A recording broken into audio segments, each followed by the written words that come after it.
Éxodo capítulo 10. Vamos a leer la Sagrada Escritura. Éxodo 10. Así dice el Señor. Y Jehová dijo a Moisés: Ve a Faraón, porque yo he endurecido su corazón y el corazón de sus siervos, para que yo ponga entre ellos estas mis señales, y para que cuentes a oídos de tus hijos y de tus nietos las cosas que yo hice en Egipto y mis señales que puse entre ellos, y para que sepáis que yo soy Jehová.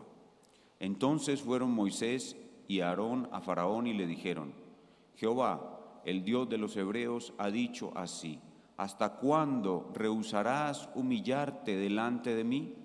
Deja ir a mi pueblo para que me sirva. Y si aún rehusas dejar ir a mi pueblo, he aquí que yo traeré mañana langosta en tus términos, la cual cubrirá la faz de la tierra de modo que no pueda verse la tierra. Y ella comerá el resto de lo que se libró, de lo que os ha quedado del granizo, comerá asimismo todo árbol que os crece en el campo. Y se llenarán tus casas y las casas de todos tus siervos y las casas de todos los egipcios, cual nunca vieron tus padres ni tus abuelos desde que ellos fueron sobre la tierra hasta hoy. Y se volvió y salió de estar con Faraón. Entonces los siervos de Faraón le dijeron: ¿hasta cuándo nos será este por lazo? Deja ir a estos hombres para que sirvan a Jehová su Dios. ¿Aún no sabes que Egipto está destruido? E hicieron volver a Moisés y a Aarón ante Faraón, el cual les dijo: Id, servid a Jehová vuestro Dios. ¿Quiénes son los que han de ir? Y Moisés respondió: Hemos de ir con nuestros niños y con nuestros ancianos, con nuestros hijos y con nuestras hijas, con nuestras ovejas y con nuestras vacas hemos de ir, porque tenemos solemnidad de Jehová. Y él les dijo: Así sea Jehová con vosotros, como yo os dejé ir a vosotros y a vuestros niños. Mirad cómo el mal está delante de vuestro rostro. No será así. Id ahora vosotros los varones y servid a Jehová, pues esto es lo que vosotros pedisteis. Y los echaron de delante de Faraón. Entonces Jehová dijo a Moisés: Extiende tu mano sobre la tierra de Egipto para traer la langosta, a fin de que suba sobre la tierra de Egipto y consuma toda hierba de la tierra, todo lo que el granizo dejó. Y extendió Moisés su vara sobre la tierra de Egipto, y Jehová trajo un viento del este sobre la tierra todo aquel día y toda aquella noche, y al venir la mañana el viento del este trajo la langosta. Y subió la langosta sobre toda la tierra de Egipto, y se asentó en todos los términos de Egipto, y era grave en gran manera. Antes de ella no hubo tal plaga de langosta, ni después de ella habrá otra semejante. Y cubrió la faz de toda la tierra, y se oscureció la tierra, y consumió toda la hierba de la tierra y todo el fruto de los árboles que había dejado el granizo, y no quedó cosa verde en los árboles ni en la hierba del campo en toda la tierra de Egipto. Entonces Faraón se apresuró a llamar a Moisés y a Aarón y dijo: He pecado contra Jehová vuestro Dios y contra vosotros. Ahora pues ruego que perdones mi pecado, al menos esta vez, y que oréis a Jehová vuestro Dios que quite de mí al menos esta muerte. Y salió de estar con Faraón y oró a Jehová. Y Jehová trajo un fortísimo viento del oeste y quitó la langosta y la arrojó en el mar Rojo. Ni una langosta quedó en todo el término de Egipto. Pero Jehová endureció el corazón de Faraón, y éste no dejó ir a los hijos de Israel. Y Jehová dijo a Moisés: Extiende tu mano hacia el cielo, para que haya tinieblas sobre la tierra de Egipto, tinieblas tales que puedan palparse. Y extendió Moisés su mano hacia el cielo, y hubo densas tinieblas por 3 días sobre toda la tierra de Egipto. Nadie vio a su hermano, ni nadie se levantó de su lugar por 3 días. Pero todos los hijos de Israel tenían luz en sus moradas. Entonces Faraón hizo llamar a Moisés y dijo: Id, servid a Jehová, solamente queden vuestras ovejas y vuestras vacas. Vayan también vuestros niños con vosotros. Y Moisés respondió: tú también nos darás sacrificios u holocaustos que ofreceremos a Jehová nuestro Dios. Y nuestros ganados irán también con nosotros. No quedará ni una pezuña, porque de ellos hemos de tomar para servir a Jehová nuestro Dios. Y no sabemos con qué hemos de servir a Jehová hasta que lleguemos allá. Pero Jehová endureció el corazón de Faraón y no quiso dejarlos ir. Y le dijo Faraón: retírate de mí, guárdate que no vuelvas a ver mi rostro, porque el día que veas mi rostro, morirás. Y Moisés respondió: bien has dicho. Amén. El contexto de nuestro pasaje es Génesis 3:15, el versículo más importante de la Biblia, la promesa que Dios hace de destruir el mal. Ya hemos repetido bastante que una vez Dios da esta promesa de destruir el mal, Él introduce su promesa en un patrón dramático repetitivo. Número 1, Dios da su promesa.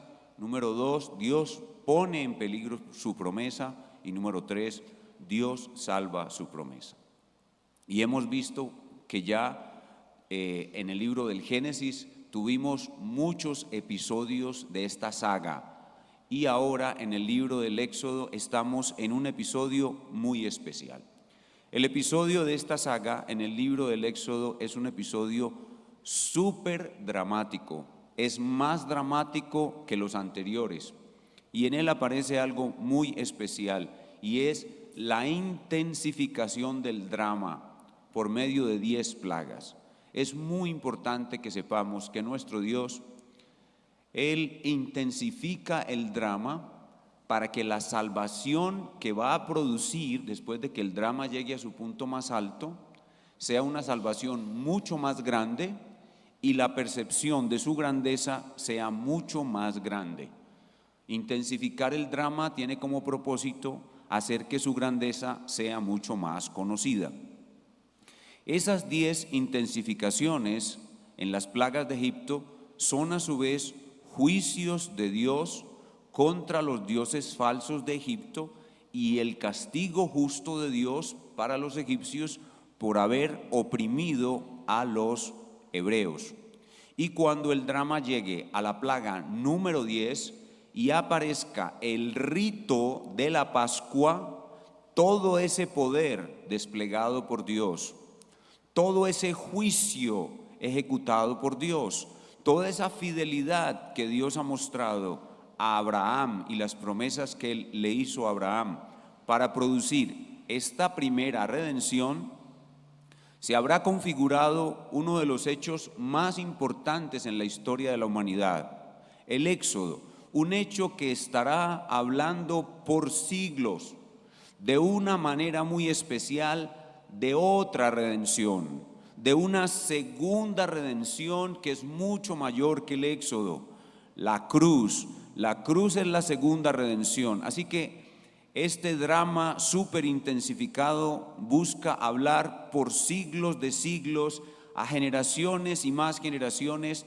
sobre la cruz. Lo hará de manera tipológica, lo hará de manera preparatoria. Y cuando la cruz llegue, la gloria de la cruz eclipsará, opacará la gloria del Éxodo, porque la gloria de la cruz es infinitamente superior a la gloria del Éxodo. Así que el drama del Éxodo se mueve hacia la cruz, que es el mayor de todos los dramas. Y ese es el tema de nuestro texto, el tema de las 10 plagas, es producir ese gran drama, es mostrar lo grande que es nuestro Dios a través de una gran salvación, mostrar sus atributos que son su justicia, su castigo justo, pero también su soberanía al elegir a los hebreos y no a los egipcios, y su misericordia al salvar por pura gracia. Dios se está mostrando a sí mismo y está dejando un testimonio para generaciones posteriores. Ya hemos visto en 2 clases anteriores 7 de estas intensificaciones. Vimos la intensificación por sangre, por ranas, por piojos, por moscas, por muerte del ganado, por úlceras, por granizo. Y hoy vamos a ver 2 intensificaciones más, por langostas y por tinieblas. Y el título de nuestra clase sigue siendo el mismo: el Dios intensificador de dramas, tercera parte. Y nuestro bosquejo para esta mañana es muy sencillo. Nuestro texto en los versos 1 al 20 muestra la intensificación por langostas. Y en los versos 21 al 29 muestra la intensificación por tinieblas. Recuerden nuestra ubicación cronológica. Si viajamos en la máquina del tiempo, estamos en el siglo XV antes de Cristo. Recuerden lo que dije hace un momento: este pasaje fue escrito, entre otras cosas, para hablar de Cristo. Y este pasaje se aplica de manera muy especial a nosotros en el siglo XXI. Veamos en primer lugar la intensificación por langostas. Como algunas de las otras plagas anteriores, la plaga de langostas fue anunciada. Y aquí, en esta plaga de langostas, se nos añade otro propósito. Estas 10 plagas tienen varios propósitos, como mencioné en mi introducción, pero aquí se nos añade otro propósito muy especial. Vean conmigo el verso 2. Verso 2. Y para que cuentes a oídos de tus hijos y de tus nietos las cosas que yo hice en Egipto y mis señales que puse entre ellos, y para que sepáis que yo soy Jehová. Otro propósito de esta intensificación, de estas intensificaciones, es dejar memoria de la grandeza de Jehová para los niños. Dejar memoria de la grandeza de Jehová para los niños de las siguientes generaciones. Todos los varones de Israel, y por ende todos los varones del pueblo de Dios de ahí en adelante, deben criar sus hijos. Todo varón debe edificar su casa sobre la grandeza de Dios. Los varones deben en sus casas hablar diariamente de la grandeza de Dios. Nuestro Dios es un Dios grande, y tus hijos deben escucharte enseñando, diciendo y admirando la grandeza de ese Dios. Pero para que tus hijos puedan percibir la grandeza de nuestro Dios, la enseñanza que les das a ellos tiene que ser simétrica. Hemos enseñado mucho la simetría de Dios. Nuestro pasaje es un pasaje simétrico. Vemos el juicio de Dios contra los pecados de Egipto, pero la salvación por gracia en el amor de Dios para un pueblo que no lo merece, el pueblo hebreo. La justicia y castigo de Dios y la misericordia y el amor de Dios al mismo tiempo. A tus hijos debes enseñarles que Dios es grande, mostrándole las dos cosas al tiempo, la justicia y la misericordia. No debes enseñar a tus hijos solamente que Dios es amor, eso es asimétrico. Debes enseñar ambas cosas. De hecho, si tú les enseñas a tus hijos la Biblia, te vas a dar cuenta que lo primero grandioso que Dios hace es el diluvio, y el diluvio es un juicio. Luego viene el juicio en Babel, lo de Babel es un juicio. Luego viene el juicio de Sodoma, Sodoma es un juicio. Luego viene el juicio contra Egipto, es otro juicio. Los juicios de los cananeos, esto es otro juicio. Y luego viene el juicio de la cruz, un juicio donde se juzga el pecado de los elegidos y se salva a los elegidos por gracia soberana. A Dios se le muestra grande cuando se le muestra simétrico. Así que este texto y estas obras de Dios, estas 10 plagas, quedan escritas en la Sagrada Escritura de manera especial también para los niños. Los niños están en la mente de Dios. Dios quiere que las generaciones por venir le conozcan y le teman. Así pues, Moisés escribirá, y por eso tenemos el texto escrito, los grandes hechos de Dios, pensando en los niños de las generaciones posteriores. Eso es lo primero que vemos en el verso número 2. Pero ahora, al llegar al verso número 3, Moisés le repite al faraón el llamado al arrepentimiento. Verso 3. Entonces fueron Moisés y Aarón a Faraón y le dijeron: Jehová, el Dios de los hebreos, ha dicho así: ¿hasta cuándo rehusarás humillarte delante de mí? Este pasaje nos muestra cuál era el verdadero problema del faraón. El verdadero problema del faraón era el yo, su propio yo. ¿Hasta cuándo rehusarás humillarte delante de mí? Lo que Dios espera de todos los hombres es que se humillen ante Él. Y eso también se lo debe decir el papá a los hijos. Dios espera que tú te humilles ante Él. Y le debe seguir diciendo al muchacho cuando ya es joven. Y si empieza a tornarse rebelde y no quiere entregar su vida a Dios, el papá debe decir a su hijo: ¿hasta cuándo rehusarás humillarte delante de Dios? Pero esto que le decimos a otros también debemos decírnoslo a nosotros mismos, predicándonos a nosotros mismos. Mí mismo, ¿hasta cuándo rehusarás humillarte delante de Dios? El verdadero problema es el yo. El verdadero problema del faraón era que él tenía un yo más alto que las pirámides. Así que Moisés aquí toca el punto crucial, el problema verdadero, y le advierte al faraón que debe arrepentirse, que debe humillarse. Y por causa de la no humillación del faraón, del yo del faraón, vienen entonces las langostas, una octava plaga. Verso 4. Y si aún rehusas dejar ir a mi pueblo, o si aún rehusas humillarte delante de mí, he aquí que yo traeré mañana langosta en tus términos. La langosta, de una manera muy especial, es un símbolo del juicio de Dios. En todos los lugares de la Escritura donde aparece la langosta está asociada con castigo. Está aquí en el Éxodo, está en Deuteronomio como una amenaza para Israel y está en el libro de Joel. La langosta es inequívocamente un castigo de Dios contra los hombres.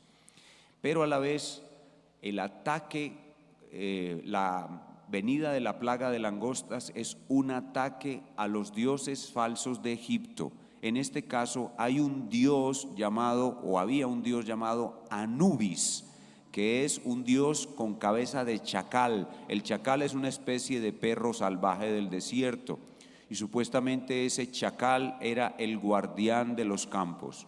Aquí el dios falso Anubis no pudo proteger los campos de la agresión de la langosta. Otro dios falso, Osiris, el dios de la agricultura. Otro dios falso, Amón, el dios del viento. Noten cómo Dios utilizó el viento para traer la langosta y este dios falso quedó humillado.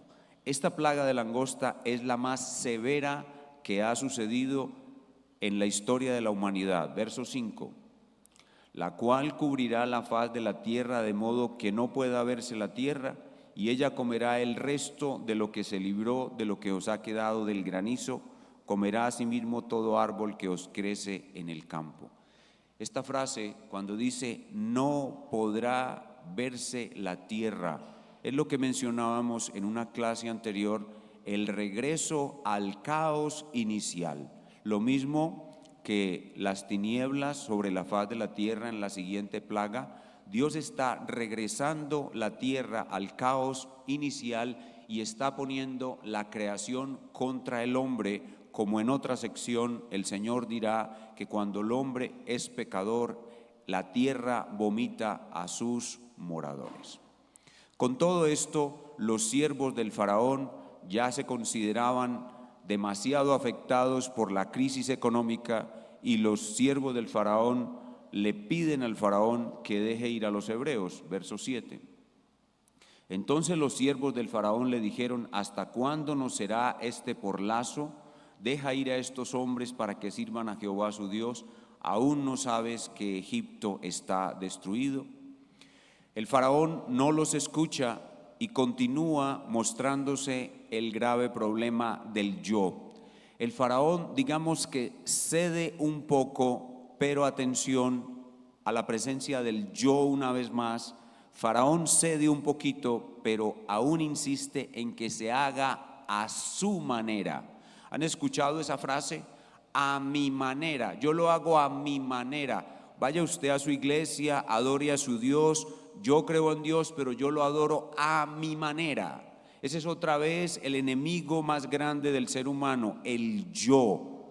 El faraón cede un poco, pero continúa su yo muy activo y quiere que las cosas se hagan a su manera. Verso 10. Y él les dijo: así sea Jehová con vosotros. Es decir, es como si estuviera aprobando la partida de ellos. ¿Cómo que yo os deje ir a vosotros y a vuestros niños? Mirad cómo el mal está delante de vuestro rostro. Aquí supuestamente el faraón les estaba evitando una desgracia. Como si ustedes se van allá, lo único que van a encontrar es la muerte. No será así. Id ahora vosotros los varones, o sea, no vayan todos, vayan solo los varones y servid a Jehová. Lo que el faraón quiere es: dejen a sus esposas, dejen a sus niños para que tengan que volver. Así que vayan y háganlo, está bien, ya me convencieron, ya me han afectado mucho, yo lo voy a dejar adorar a ese Dios, pero lo van a hacer a mi manera, pues esto es lo que vosotros pedisteis, dice Faraón. Falso, no es lo que ellos pidieron ir todos, lo voy a dejar hacer, pero a mi manera, y los echaron de delante de Faraón. Aquí tenemos pues de nuevo ese gran enemigo que es el yo. Verdaderamente el yo es el peor de todos los vicios. Veamos el verso 15. Y cubrió la faz de toda la tierra, esto es la langosta, y se oscureció la tierra. Esto es lo que les decía hace un momento. Está regresando Dios, la creación, al caos original. Y con esta grandísima plaga, entonces el faraón otra vez se siente afectado, insinúa cierta clase de arrepentimiento, pero de nuevo es un falso arrepentimiento. Veamos el verso 16. Entonces Faraón se apresuró a llamar a Moisés y a Aarón cuando vio que la langosta cubría toda la tierra de Egipto. Aquí lo que podemos decir es que el número de langostas, y recordemos que las langostas son grillos, son unos grillos gigantes, cubrían, mejor dicho, imagínense una nube de langostas que oscurezca toda la ciudad de Medellín. El faraón se sintió abrumado por esto y expresó cierto arrepentimiento, pero es un falso arrepentimiento. Dice: he pecado contra Jehová vuestro Dios y contra vosotros. Pide que oren por él, pero ¿cuál es el resultado final? El resultado final es que Jehová endureció el corazón de Faraón a manera de castigo. Todo este pecado tras pecado que comete Faraón hace que Dios lo endurezca más para castigarlo y también para continuar mostrando su grandeza. Verso 20. Pero Jehová endureció el corazón de Faraón y éste no dejó ir a los hijos de Israel. Esta es la intensificación por langostas. Ahora veamos la intensificación por tinieblas. Esta plaga no tiene advertencia y es un ataque contra el dios falso llamado Ra. El sol, ellos lo tenían como Dios. Este es un ataque contra el dios Ra, Dios falso, al sol que lo tenían como Dios. Verso 21. Y Jehová dijo a Moisés: extiende tu mano hacia el cielo para que haya tinieblas sobre la tierra de Egipto, tinieblas tales que puedan palparse. Esta expresión, tinieblas tales que puedan palparse, es una forma muy intensa del drama. Las tinieblas son, al igual que la langosta y al igual que el granizo que desciende del cielo con fuego, estas tres plagas de una manera especial son una inequívoca señal del juicio de Dios.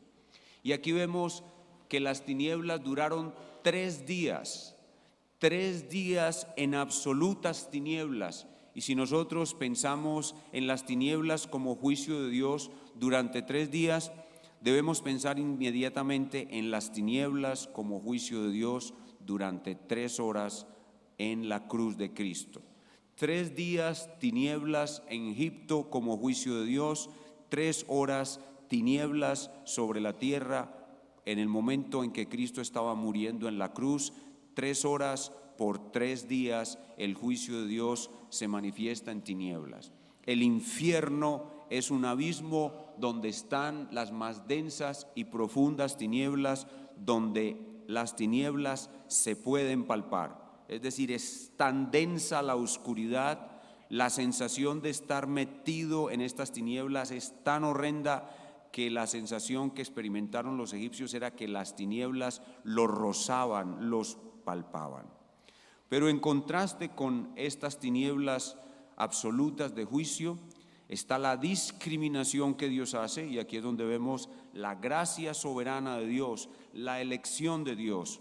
Dice el versículo 23, nadie vio a su hermano, nadie se levantó de su lugar por 3 días, pero, el contraste, todos los hijos de Israel tenían luz en sus moradas. Solo en Gosén había luz, solo en Gosén había luz. Y esto muestra la discriminación, muestra la elección soberana de Dios, que Dios salva a su pueblo de esta plaga y condena a sus enemigos que los han oprimido y maltratado. Y al verse atormentado de nuevo, el faraón presenta cierto arrepentimiento falso y aparece otra vez el yo. El faraón otra vez, háganlo, pero háganlo a mi manera. A mi manera, verso 24.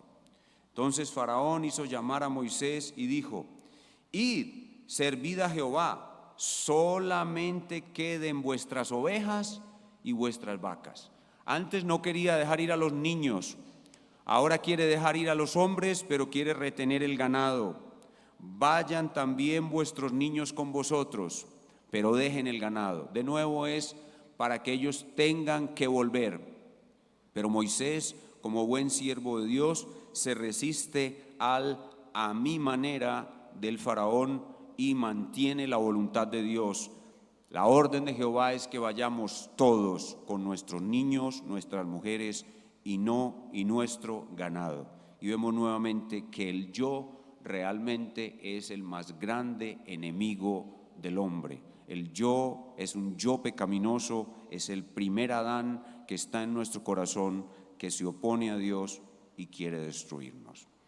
Vemos entonces aquí hasta aquí la intensificación por langostas y la intensificación por tinieblas. El drama está llegando a su punto más alto. Viene la plaga más alta, viene la plaga de máxima intensificación. Todas estas plagas anuncian la ira de Dios por venir y anuncian la muerte que está por venir, y está toda la escena preparada para la 10ª plaga, que es la plaga de muerte de primogénitos. Pero antes de la plaga de muerte de primogénitos viene el rito por medio del cual los primogénitos del pueblo hebreo van a ser salvados. Y de nuevo la simetría de Dios, por un lado el juicio contra los reprobados y por otro lado la gracia a favor de sus elegidos. Y eso es lo que los padres deben contar a sus hijos generación tras generación. Y para ello debemos preguntarnos, como siempre lo hacemos, ¿dónde está Cristo en nuestro pasaje? Y ya lo hemos dicho, Cristo está en Moisés. Moisés es un gran redentor. Moisés es un tipo de Cristo. Moisés es el primer redentor y él es un tipo del segundo redentor, que es Cristo. Moisés ejecuta una primera redención y ella es un tipo de una segunda redención, que es la cruz. Pero a la vez Moisés es el ejecutor de los juicios de Dios contra el mundo. Cuando ustedes ven a Egipto destruido por plagas, deben pensar en la destrucción que Dios hará de este mundo. Dios destruirá a este mundo, a todos los que aman este mundo, a todas las cosas que hay en este mundo, que las gentes tanto aman, las riquezas, los placeres, los lujos, el vivir para esta vida. todo eso es Egipto y todo eso será consumido por la langosta. Todo eso recibirá el granizo que viene del cielo, todo eso quedará en tinieblas. La Eurocopa, la Copa América y todas esas bobadas serán totalmente destruidas, totalmente quemadas. Dios enviará sus juicios sobre este mundo. Toda la vanidad de vanidades con que los hombres viven, comprando cosas y viviendo para los placeres y los goces de este mundo, las mujeres que buscan exhibir su belleza y ser admiradas, todo eso será comido por la langosta. Todo eso, toda tu vanidad, toda tu maldad. Al hombre impío le debemos decir: todo lo que tienes, el oro, la plata, las joyas, los carros lujosos, tu belleza, tus placeres, tus deleites, todo eso es Egipto comido por las plagas, destruido por las plagas. Así que aquí vemos a Cristo ejecutando sus juicios contra el mundo. Y eso nos debe llevar a aborrecer el mundo. Eso nos debe llevar a aborrecer el mundo y a no participar del mundo, a salir del mundo. Porque Cristo aborrece este mundo y pronto lo destruirá. Así como Moisés lo destruyó por medio de plagas, pero Moisés tan solo es un instrumento de Dios. Cristo es Dios. Vemos en nuestros textos, en estas plagas, a Moisés ejecutando grandes multiplicaciones. Moisés ejecutó la multiplicación de las ranas, la multiplicación de los piojos, la multiplicación de las moscas, la multiplicación de las langostas. Bueno, Cristo también realizó grandes multiplicaciones. Él multiplicó panes y peces muertos, pero también multiplicó peces vivos en las pescas milagrosas que realizaron sus apóstoles. Vemos a Cristo y vemos su evangelio cuando en este texto se muestra que solo hubo luz en Gosén. Cuando todo el resto de Egipto está en tinieblas y solo hay luz en Gosén, esa es una imagen del evangelio. Cristo es la luz del mundo y solo los que lo tienen a Él son la luz del mundo, y por eso Él le dice a su pueblo: vosotros sois la luz del mundo. De hecho, en este momento las tinieblas cubren la faz de la tierra y solo hay luz en la iglesia de Cristo. Así vemos a Cristo en este pasaje. Y ya mencionamos las 3 horas de tinieblas. Así como hubo 3 días de tinieblas en Egipto, hubo 3 horas de tinieblas en la cruz para que los pecados de los elegidos fueran castigados. Recuerden, eso le debemos decir a los niños. A los niños de las siguientes generaciones hay que decirles: Jehová nuestro gran Dios castigó el pecado de los hombres prediluvianos con un diluvio. Castigó a los hombres rebeldes en la torre de Babel y los dispersó. Castigó a los egipcios con horribles plagas, a los sodomitas los destruyó con fuego, a los cananeos con el ejército hebreo, y el pecado de los elegidos lo castigó en la cruz. Si no vas a la cruz, serás castigado con todas esas plagas, como fueron castigados ellos. Así que en las 3 horas de tinieblas en la cruz vemos las plagas de Dios contra los elegidos, las plagas y la ira de Dios contra sus elegidos que cayeron sobre Egipto, cayeron sobre Cristo en la cruz. Las plagas nos apuntan hacia la cruz, algunas de ellas particularmente. La plaga de sangre, el río Nilo convertido en sangre, esa plaga apunta a la cruz porque la paga del pecado es la muerte, y la muerte se representa por sangre. Esa plaga de muerte por sangre en el río Nilo apunta hacia la cruz. Pero la plaga de úlceras también muy especialmente apunta hacia la cruz, porque la causa de todas nuestras enfermedades es el pecado, y Él fue herido por todas nuestras rebeliones. Él llevó nuestras enfermedades. Con su llaga, con su úlcera, nosotros fuimos sanados. El granizo apunta hacia la cruz porque el granizo es el descenso de la ira de Dios. La ira de Dios descendió del cielo sobre Cristo. cuando estaba en la cruz. Las langostas de manera especial anuncian también el castigo. Las tinieblas lo anuncian, como ya lo dije, las tinieblas es el juicio de Dios. Pero la plaga que más nos acerca a la cruz es la muerte de los primogénitos. La plaga que veremos en una semana. ¿Por qué? Porque nosotros todos somos primogénitos de Dios y solo la cruz pudo salvarnos. Vayan conmigo a Hebreos capítulo 12. Hebreos capítulo 12. Nosotros no solamente somos hijos de Dios, nosotros somos primogénitos de Dios y solo la cruz pudo salvarnos, como solo la Pascua salvó a los hijos de los hebreos. Hebreos 12, 23. Veamos desde el verso 22. Mas os habéis acercado al monte de Sión, a la ciudad del Dios vivo, la Jerusalén celestial, a la compañía de muchos millares de ángeles y a la congregación de los primogénitos que están inscritos en los cielos, y a Dios el juez de todos, y al Espíritu de los justos hechos perfectos. Nosotros no solamente somos hijos de Dios, somos primogénitos de Dios. Y solo la cruz, solo la Pascua pudo salvarnos. Así que este pasaje, en general, las 10 plagas nos hablan de manera muy poderosa de la gloria y la grandeza de la cruz. Ahora, ¿cómo aplicamos este pasaje a nosotros en nuestros días? Lo que hemos venido viendo en las plagas 9 que hemos visto hasta ahora es la guerra de Dios contra los ídolos. La guerra de Dios contra los ídolos en su versión egipcia. Pero resulta que la guerra de Dios contra los ídolos no ha cesado. La guerra de Dios contra los ídolos continúa, solo que está en otra versión. La versión contemporánea de la guerra de Dios contra los ídolos es la que estamos viviendo hoy.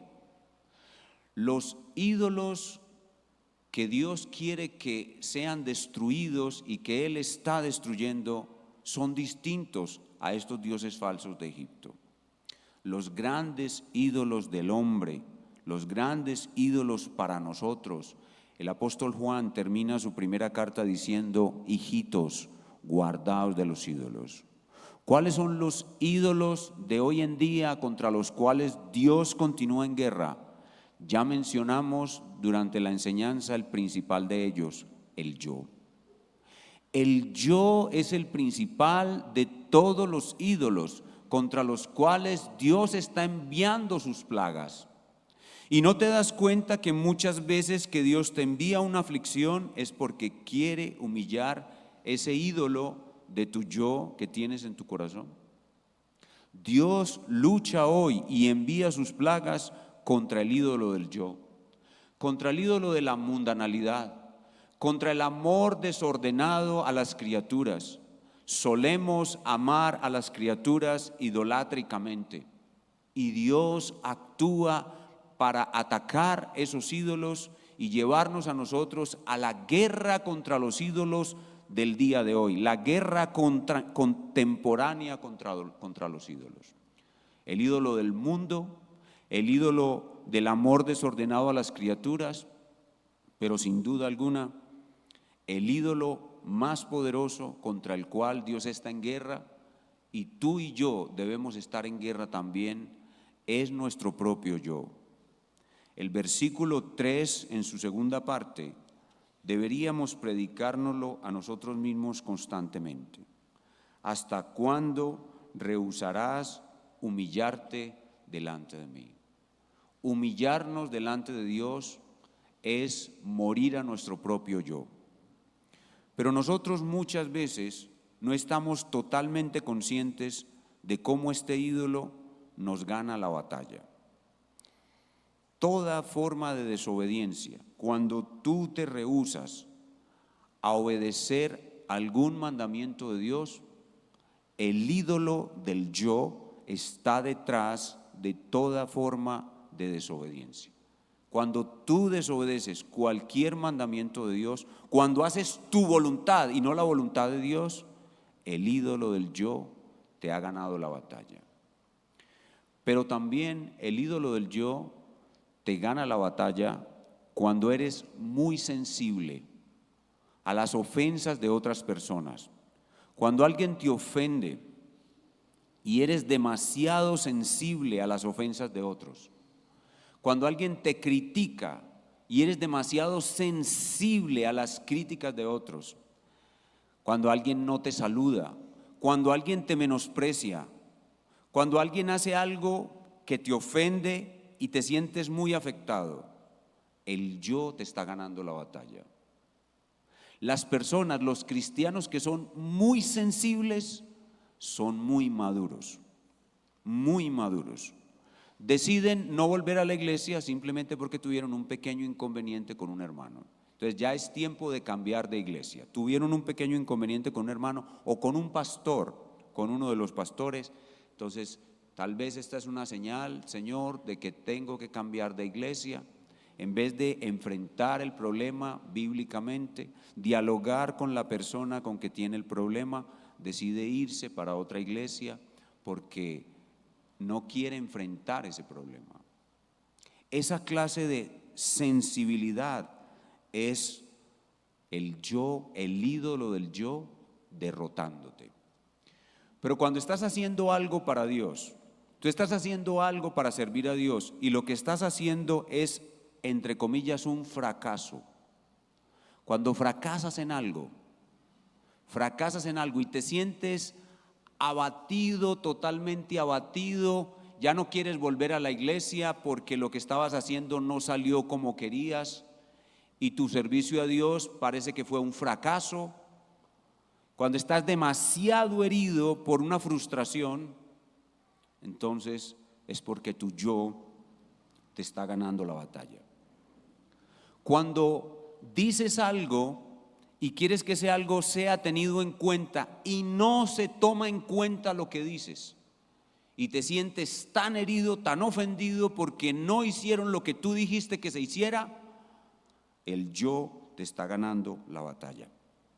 Si estás viviendo una situación difícil y tu reacción es quejarte y murmurar, el yo te está ganando la batalla.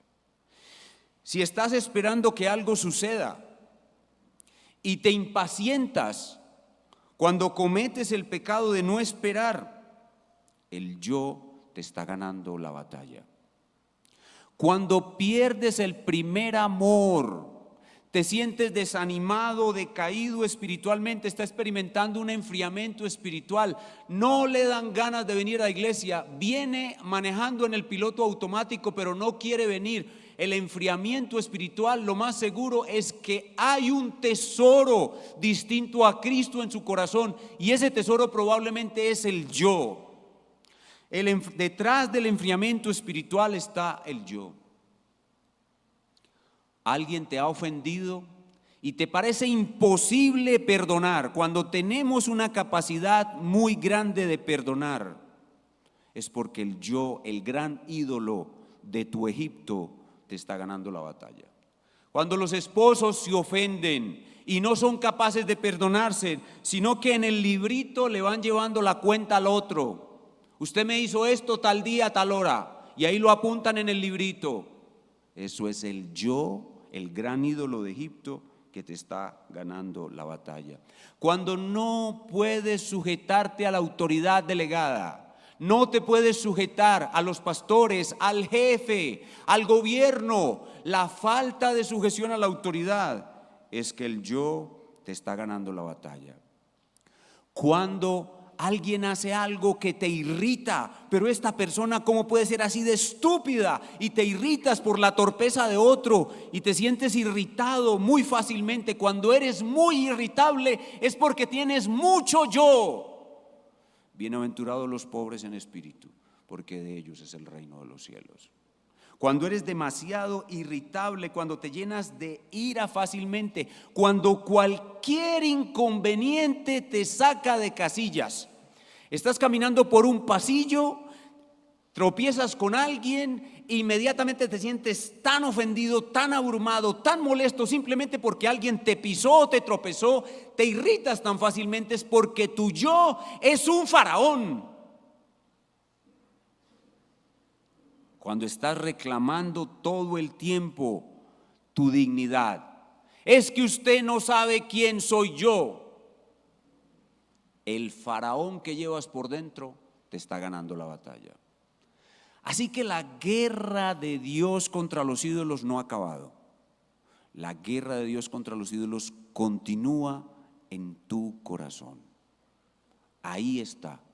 Y tú debes colocarte de parte de Dios y saber que la voluntad de Dios es que tú mates a ese faraón odioso que hay dentro de tu corazón y que se resiste a humillarse delante de Él, y que llegues al punto más alto de tu humildad.